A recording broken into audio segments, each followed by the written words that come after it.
A very good morning students. आज का जो हमारा टॉपिक है वो बहुत लेटेस्ट है, recent trends in Indian agriculture. हम इस लेक्चर में ये एक्सप्लोर करेंगे कि इंडियन एग्रीकल्चर में कौन से नए ट्रेंड्स हैं जिनकी वजह से बहुत सारे नए चेंजेस इंडियन एग्रीकल्चर फेस कर रहा है।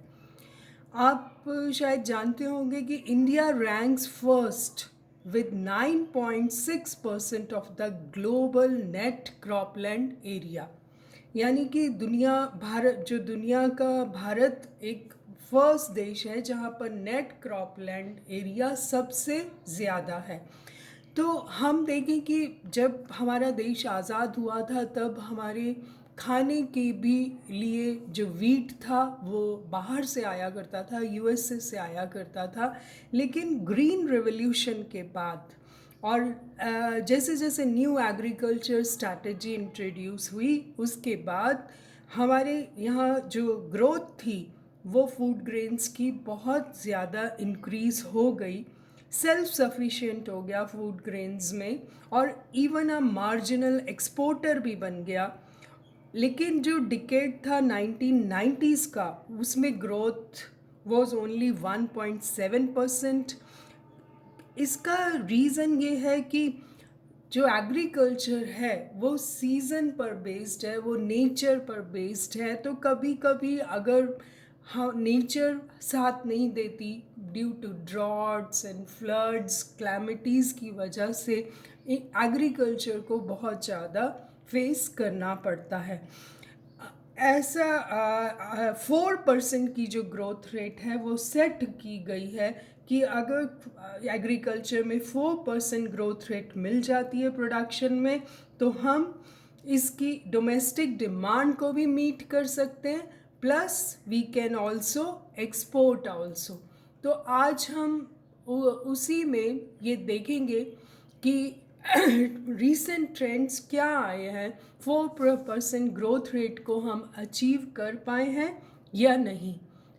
तो सबसे पहले हम लेते हैं एग्रीकल्चरल एक्सपोर्ट्स में देखें तो बहुत सारी एक्सपोर्ट इंपोर्ट पॉलिसी बनाई गई आज तक, ताकि क्योंकि उनको पता है कि एम्पल अपॉर्चुनिटीज़ हैं, हम एग्रीकल्चर एक्सपोर्ट का वॉल्यूम बढ़ाकर खूब सारा एक्सचेंज फॉरेन एक्सचेंज भी ले सकते हैं। इसलिए भी बहुत फोकस रहता है कैसे किया जाता। एग्रीकल्चर एक्सपोर्ट्स में कौन से एलिमेंट्स हैं? सबसे पहले तो लोअरिंग ऑफ इंपोर्ट ड्यूटीज़ को कम किया गया। जो कैपिटल गुड्स बाहर से आती थी उन पे ग्रीन हाउस इक्विपमेंट्स आते थे, प्लांट एंड मशीनरी आती थी। फूड प्रोसेसिंग इंडस्ट्री जो है वो टोटली एग्रीकल्चर पर डिपेंड है। हम उसके बारे में भी डिटेल में पढ़ेंगे कल नेक्स्ट क्लास में। तो जो मशीनरी नेसेसरी है सरकार ने उन पर इंपोर्ट ड्यूटीज़ कम कर दी हैं ताकि लोग ज़्यादा से ज़्यादा इन मशीनरीज़ को मंगाएं, और ये इन मशीनरी के आने से प्रोडक्शन बढ़ेगा, और प्रोडक्शन बढ़ने से हमारे पास एक्स्ट्रा प्रोडक्शन होगा जो कि हम एक्सपोर्ट भी कर सकते हैं। इसके लिए एक और बहुत ज़रूरी था कि क्रेडिट हो। जब तक किसान के पास पैसा नहीं होगा तो वो इन सब चीज़ों को कैसे खरीद सकता है। तो गवर्नमेंट ने बहुत इस स्तर पर भी बहुत काम किया कि इजी अवेलेबिलिटी रहे क्रेडिट की, जिससे कि एग्रीकल्चर एक्सपोर्ट्स को थोड़ा बढ़ावा मिले। राइस और वीट जो हमारे हैं आज भी वो मेजर एक्सपोर्ट आइटम्स हैं। हम डोमेस्टिक डिमांड को पूरा करने के बाद राइस और वीट जो है वो एक्सपोर्ट भी करते हैं। उसके अलावा फ्रूट्स, फ्लावर्स, वेजिटेबल्स, ये भी इनमें भी बहुत इमेंस एक्सपोर्ट पोटेंशियल है। इनको सरकार तरह तरह से बढ़ावा देती है ताकि हम इनको भी एक्सपोर्ट कर सकें। According to Economic Survey 2018-19, India's share in world exports in 2017 was total rice जो एक्सपोर्ट होता है उसमें इंडिया का हिस्सा 29.4% है। बहुत अच्छा, राइस का जो शेयर है वो बहुत अच्छा है। स्पाइसेस, मसालों के लिए इंडिया हमेशा ही बहुत फेमस रहा है, उसका शेयर है 17%। टी का शेयर है 8.8% और ऑयल सीड्स का है 1.7%। तो आपने देखा कि मेजर जो शेयर है वर्ल्ड एक्सपोर्ट में वो राइस का है 29.4%।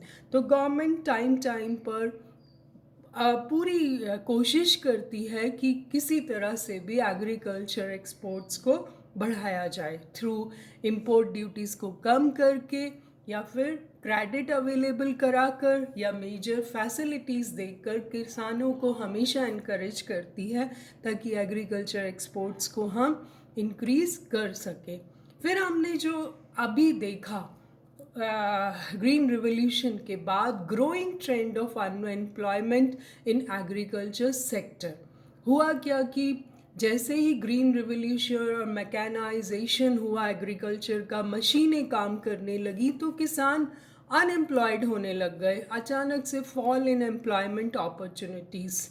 क्योंकि आप जानते हैं कि वैसे भी एग्रीकल्चर एक सीजनल प्रोफेशन है, ऑक्यूपेशन है, 12 महीने उसमें काम नहीं रहता। तो हम जानते हैं कि कितना प्रेशर है लैंड पे, अंडर एम्प्लॉयमेंट है।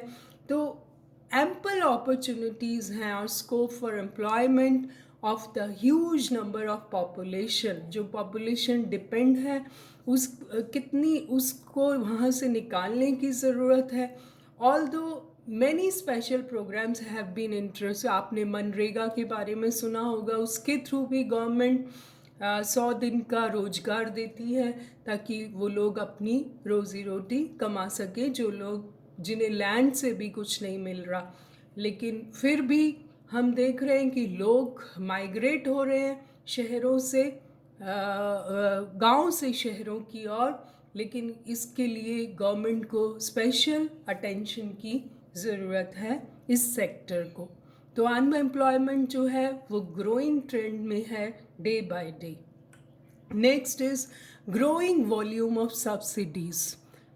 सब्सिडीज़ दी जाती है भारत सरकार की तरफ से, स्टेट्स भी देती हैं कि सब्सिडीज़ से क्या होता है कि किसान को थोड़ी हेल्प मिलती है, फाइनेंशियल हेल्प मिलती है।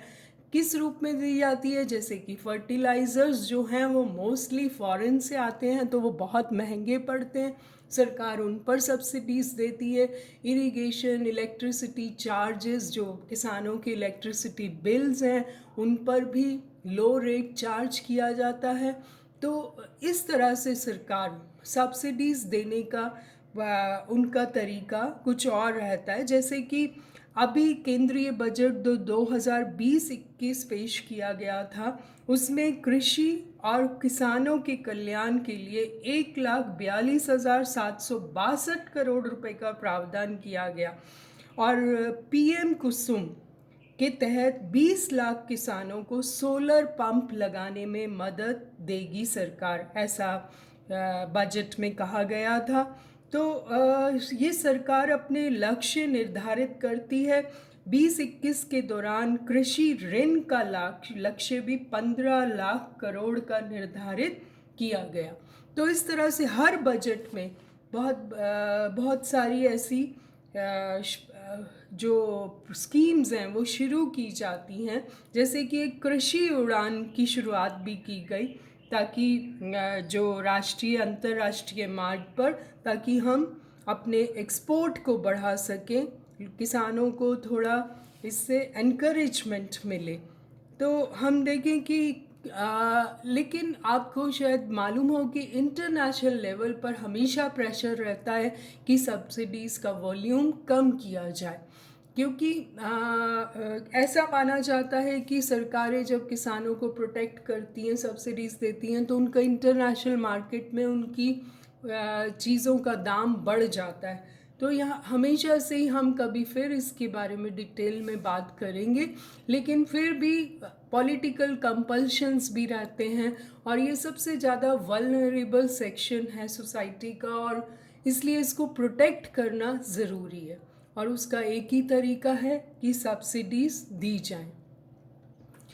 With growing trend of investment in agriculture, इस सेक्टर में इन्वेस्टमेंट जो है वो पोस्ट लिबरलाइजेशन पीरियड में उसका ट्रेंड चेंज हो गया है, बढ़ता जा रहा है। But the fact is that the volume of public sector investment in agriculture is declining, जबकि एग्रीकल्चर में ये जो ट्रेंड है वो डिक्लाइन हो रहा है।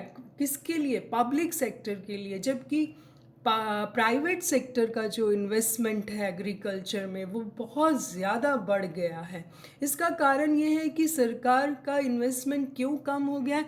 क्योंकि अब सरकार का मेन फोकस जो है वो सब्सिडीज़ पर है, वो किसानों की हेल्प सब्सिडीज़ के थ्रू करती है, इसलिए पब्लिक इन्वेस्टमेंट में डिक्लाइनिंग ट्रेंड है।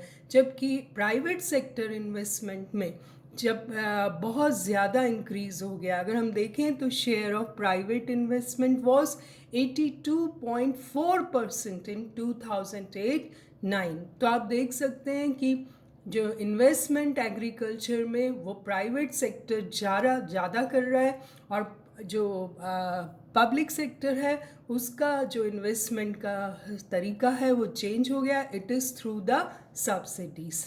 तो ये बहुत ही मेन है, हम इसे कल फिर कंटिन्यू करेंगे। Thank you so much.